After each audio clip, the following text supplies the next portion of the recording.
अस्सलाम वालेकुम foodies and welcome back to our channel chop. आज मैं लेकर आई हूँ मज़ेदार और आसान समर स्पेशल रेसिपी लसूड़े का अचार। So without further do let's get started. तो यहाँ हमने 4 kg लसूड़ों को अच्छी तरह से वॉश कर लिया है। फिर हमने टहनियों को लसूड़ों से केयरफुली अलहदा किया, इस तरह से कि उसकी कैप रिमूव ना हो।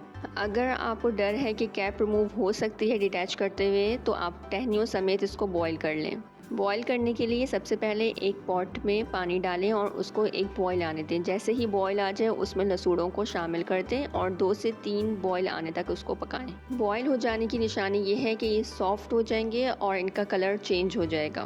बट हमने इनको ज़्यादा सॉफ्ट नहीं करना, बस हल्का सा करना है कि जो 2-3 बॉईल में सॉफ्ट हो जाए बस। अब ये बॉईल हो चुके हैं तो हम इसको स्ट्रेन कर लेंगे।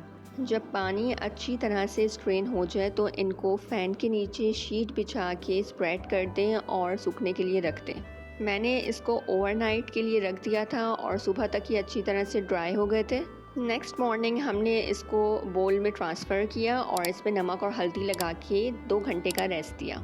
मीनवाइल हम अचार का मसाला प्रिपेयर कर लेते हैं।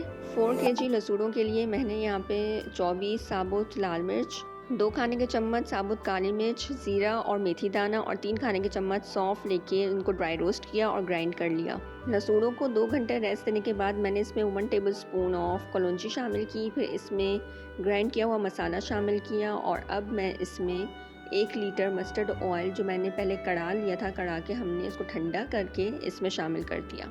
तेल को कढ़ाने के लिए इसको मीडियम फ्लेम पे 2 जवे डाल के या रोटी का टुकड़ा डाल के जो है ब्राउन होने तक पकाएं। ये देखिए कितना मज़ेदार और चटखारेदार हमारा अचार रेडी हुआ है।